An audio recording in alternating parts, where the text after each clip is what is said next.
રૂડા foundation દ્વારા રાષ્ટ્રીય વિશ્વ પર્યાવરણ દિવસ પરિસંવાદનું આયોજન.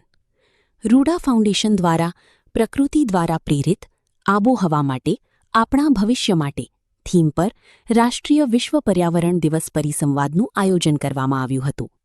આ કાર્યક્રમમાં દેશભરના વિદ્યાર્થીઓ, શિક્ષકો, પર્યાવરણીય નિષ્ણાતો અને સામાજિક ક્ષેત્રના વ્યાવસાયિકોએ પર્યાવરણીય પડકારો અને પર્યાવરણના રક્ષણમાં વ્યક્તિઓની ભૂમિકા અંગે ચર્ચા કરવા માટે એકત્ર થયા હતા. રૂડા ફાઉન્ડેશનના શ્રીમતી દિવ્યાના સ્વાગત પ્રવચનથી કાર્યક્રમની શરૂઆત થઈ.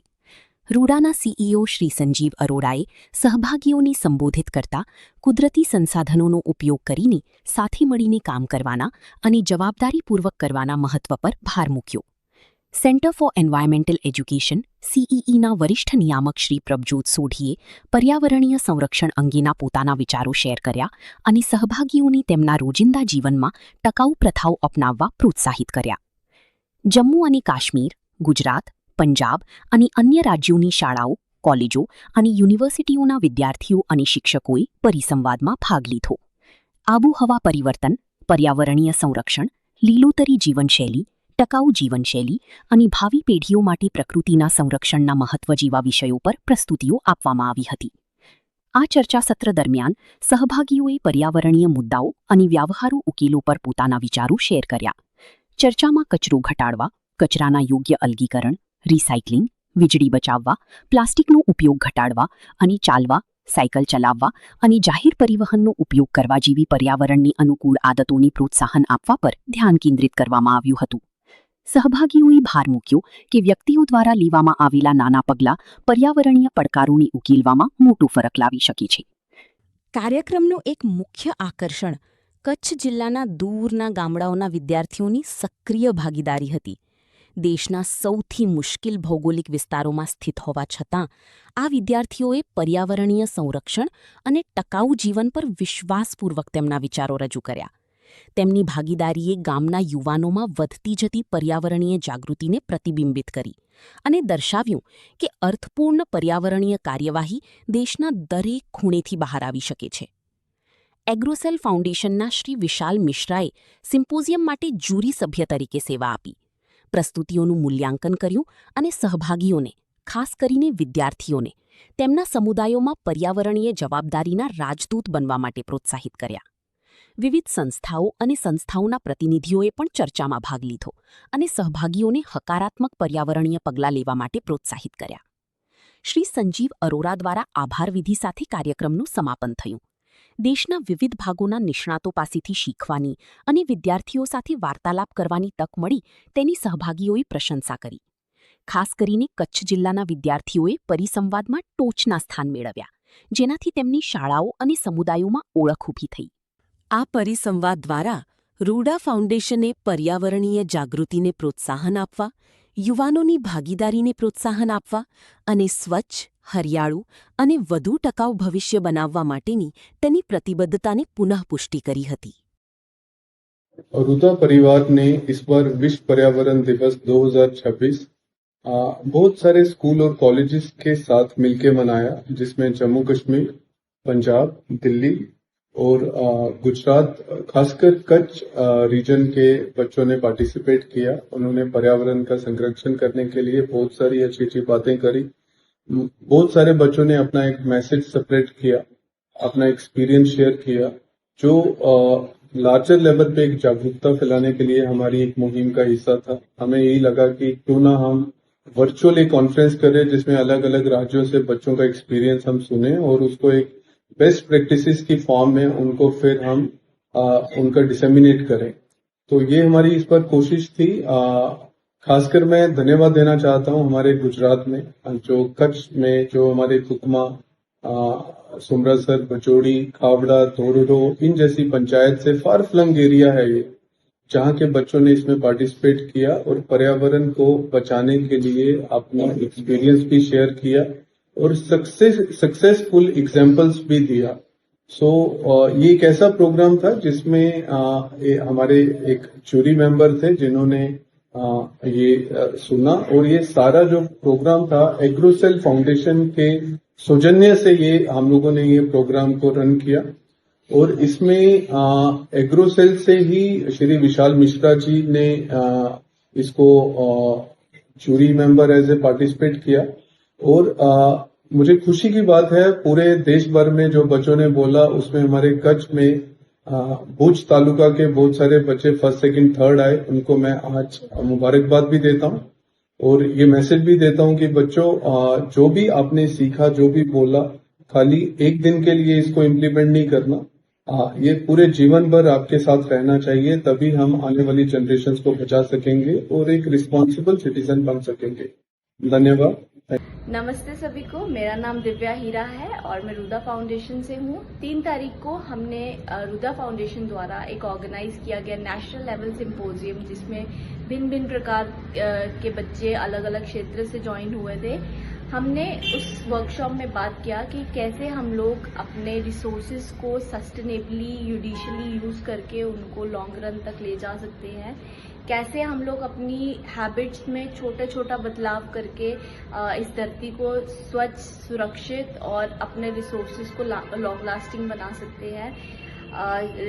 हैबिट्स जैसे कि प्लास्टिक की थैली की जगह, प्लास्टिक की पन्नी की जगह हम कपड़े की थैली इस्तेमाल करें, उसे बार बार इस्तेमाल करें। जैसे कि ज़रूरत ना होने पर बिजली का स्विच बंद कर दें, पंखे का स्विच बंद कर दें, गर्मी हो ज़्यादा तभी एसी ऑन करें, अगर हमें कहीं बाहर जाना है तो एसी बंद करके जाएं और बिजलियां बंद करके जाएं। पानी का ध्यान रखें कि कोई नल जो है वो लीक नहीं हो रहा है, लीक हो रहा है तो उसे फिक्स करवाएं। जो नल है वो तभी इस्तेमाल करें जब ज़रूरत है। जब हमें छोटे डिस्टेंसेस के लिए कहीं बाहर जाना है तो हम अपनी स्कूटीज, अपनी गाड़ियां ना निकाल के कभी साइकिलिंग तो कभी वॉकिंग तो कभी पब्लिक ट्रांसपोर्ट का इस्तेमाल कर ले। तो ये छोटी छोटी बातें हमने सीखी अपनी वर्कशॉप पे। So thank you. મારું નામ રચના રાઠોડ છે। હું શ્રી વિદ્યુત એજન્ટ મંડળ સંચાલક શ્રી વિનોદભાઈ સોલંકી પ્રાથમિક શાળામાં આચાર્ય તરીકે ફરજ બજાવું છું। જૂન 2023થી એગ્રોસેલ અને રૂડા ફાઉન્ડેશન દ્વારા અમારી શાળામાં એક સારો પ્રોગ્રામ કરવામાં આવ્યો, જેમાં બાળકોને એ સમજાવવામાં આવ્યું કે પ્લાસ્ટિકથી થતા નુકસાન એ શું હોય છે, પ્લાસ્ટિક તમારા જીવનમાં કઈ રીતે ખરાબ કામ કરે છે। ખરાબ કામ ઇન ધ સેન્સ કે પ્લાસ્ટિકનો ઉપયોગ આપણે ટાળવા જોઈએ। એનું કારણ શું તો કે पर्यावरण માટે અત્યંત હાનિકારક છે, આપણા રોજિંદા જીવન માટે અત્યંત હાનિકારક છે। કાર્બન ડાયોક્સાઇડ જેવા ઝેરી તત્વો પણ એમાંથી મળી આવે છે, ઉપરાંત કાર્બન મોનોક્સાઇડ પણ મળી આવે છે અને પ્લાસ્ટિકને બાળવાથી મોટી માત્રામાં એક ઝેરી તત્વ અને ઝેરી ગેસ છૂટો પડે છે, જે ગ્લોબલ વોર્મિંગ માટે ખૂબ જ ચેલેન્જિંગ કામ થઈ ગયું છે। આજે આ બધું સમજાવતા એક વિચાર આવ્યો કે આપણે એક કામ કરીએ તો રૂડા ફાઉન્ડેશન અને એગ્રોસેલ દ્વારા બાળકો સાથે એક અવેરનેસનો પ્રોગ્રામ કર્યો કે જેમાં બાળકોને એ રીતે કહેવામાં આવ્યું કે બાળકોને એક વીક માટે ઘરેથી પ્લાસ્ટિક ભેગું કરવું। ઘરેથી પ્લાસ્ટિક કઈ રીતે ભેગું કરવું તો કે પ્લાસ્ટિકનું આજે હરેક વસ્તુ પ્લાસ્ટિકમાં જ પેક કરીને આવે છે, જેમ કે વેફર્સના પેકેટ, પછી ચોકલેટના પેકેટ્સ, બિસ્કિટના પેકેટ્સ, પછી આપણે કોઈ પણ રાશન કે ક્યાંક પણ લઈએ તો એનામાં પણ પ્લાસ્ટિક સાથે પેક કરીને આવે છે। એવી રીતે કેટલી બધી પ્લાસ્ટિકના કન્ટેનર્સ હોય છે જે આપણે બહારથી ખાવાનું મંગાવતા હોઈએ છીએ, પાર્સલ કરાવતા હોઈએ છીએ તેનામાં। તો એટલું બધું પ્લાસ્ટિક આપણે ડેઇલી લાઈફમાં યુઝ કરતા થઈ ગયા છીએ, તેને રિડ્યુસ માટે અમે આવી રીતના એક પ્લાનિંગ કર્યું કે દર બુધવારે બાળક પ્લાસ્ટિક લઈને આવે અને આખું વીક એ પ્લાસ્ટિક કલેક્ટ કરે। જ્યારે દર બુધવારે લઈને આવે ત્યારે એગ્રોસેલ અને રૂડા ફાઉન્ડેશનની ટીમ અમારી સ્કૂલમાં દર વેનસડેના આવે અને બાળકો પાસે કેટલું પ્લાસ્ટિક કલેક્શન કરવું છે તેનું નામ લખે છે અને તેની સાથે તે કેટલું પ્લાસ્ટિક કલેક્ટ કરવું છે તે વેઇટ પણ કરે છે અને વેઇટની સાથે સાથે એ લોકોનું નામ નોટ કરી અને આ રીતે જૂન 2023થી team today we work on it and અમારી શાળામાં સાથે સાથે ગ્રુપમાં ધોરણ, સુમરાસર, ખાવડા, પંચોલીની શાળા અને પંચાયત સાથે મળીને અમે લોકો કામ કરીએ છીએ અને and you can't believe it કે અમે 5 લાખ કિલોથી પણ વધારે પ્લાસ્ટિક આજે ભેગું કરી અને રૂડા ફાઉન્ડેશન અને એગ્રોસેલને સોંપ્યું છે, જે રિસાયકલ માટે સોંપ્યું છે। અમને ખૂબ આનંદ થાય છે કે બાળકો પણ પર્યાવરણ માટે કંઈક કરે છે અને અમારી શાળા પણ એમાં સહભાગી થાય છે। સ્કૂલમાં ભણવાની સાથે સાથે આવી બધી પ્રવૃત્તિ કરતા રહીએ તો બાળકોમાં નાનપણથી જ એક અવેરનેસ આવી જાય છે અને બાળકો નાનપણથી જ નાનપણથી જ આવી હેબિટ બની જાય છે।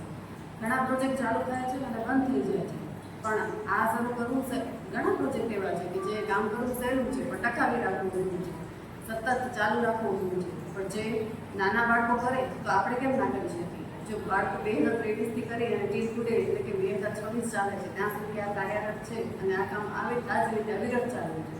તો હું આપના માધ્યમથી હું કહીશ, આપ સૌને કહીશ કે આવો સાથે મળીને ઘર, ગામ, શહેર, શેરી, જિલ્લો, રાજ્ય, દેશ બધાને આપણે પ્લાસ્ટિક મુક્ત કરીએ અને આપણા દેશને બચાવીએ, આપણા જીવનને બચાવીએ. જય હિન્દ, જય ભારત. શ્રી વિદ્યાદેશક મંડળ સંચાલિત શ્રી વિનોદભાઈ સોલંકી પ્રાથમિક શાળાથી આવે છું. હું ધોરણ 8માં અભ્યાસ કરું છું. મારું નામ પરમાદિયા પરેશભાઈ છે. અમારી શાળા એગ્રોસેલ અને રૂડા ફાઉન્ડેશન સંસ્થા સાથે જોડાયેલી છે. આ સંસ્થા દ્વારા દર બુધવારે અમારી શાળામાંથી પ્લાસ્ટિક કલેક્ટ કરવામાં આવે છે. આ ઉપરાંત આ સંસ્થા દ્વારા કેટલાક કોમ્પિટિશનો પણ ગોઠવવામાં આવે છે, જેમ કે વર્લ્ડ ઓઝોનના દિવસે ચિત્ર સ્પર્ધા ગોઠવવામાં આવી હતી, જેમાં પહેલા, બીજા અને ત્રીજા નંબર આવેલા બાળકોને ગિફ્ટ આપી અને સન્માનિત કર્યું હતું. તેવી જ રીતે જે બાળકો સૌથી વધુ પ્લાસ્ટિક કલેક્ટ કરે છે તેમને પણ પ્રથમ, દ્વિતીય અને તૃતીય નંબર આપીને ગિફ્ટ અને મેડલ આપી તથા સર્ટિફિકેટ આપી અને સન્માનિત કરવામાં આવે છે. અમને આ કાર્યક્રમમાં ખૂબ જ મજા આવે છે.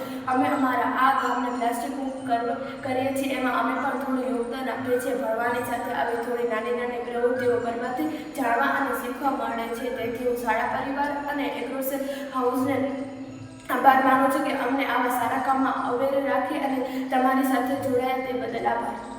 હું શ્રી વિદ્યાદેશક મંડળ સંચાલિત શ્રી વિનોદભાઈ પી સોલંકી પ્રાથમિક શાળામાંથી આવું છું. મારું નામ ટાક માઇક છે. હું ધોરણ 8માં અભ્યાસ કરું છું. અમારી શાળા રૂડા ફાઉન્ડેશન અને એગ્રોસેલ જેવા સંસ્થા સાથે જોડાયેલી છે. તેઓ દર બુધવારે અમારી શાળામાં આવે છે અને પ્લાસ્ટિક કલેક્શનની પ્રવૃત્તિ કરે છે. તેથી અમે ઘરમાંથી નીકળતા પ્લાસ્ટિકને લાવીએ છીએ અને તેઓ વજન કરીને પ્રથમ, દ્વિતીય અને તૃતીય નંબર આપીને ગ્રીન સર્ટિફિકેટ તેમજ મેડલ પણ આપે છે. બાકીના બધા પ્લાસ્ટિક લાવનારા બાળકોને ગિફ્ટ્સ પણ આપે છે. તેમના દ્વારા અમારી શાળામાં પર્યાવરણ લગતી વિવિધ પ્રવૃત્તિઓ કરવામાં આવે છે. તેઓ આવું કરી અમારા ગામને પ્રદૂષણ મુક્ત રાખે છે અને અમને પણ ખુશી છે કે અમે અમારા ગામને પ્લાસ્ટિક મુક્ત અને પ્રદૂષણ મુક્ત રાખીએ છીએ. એમાં અમે ફાળો પણ આપીએ છીએ. તેથી હું શાળા વતી તેમનો આભાર વ્યક્ત કરું છું.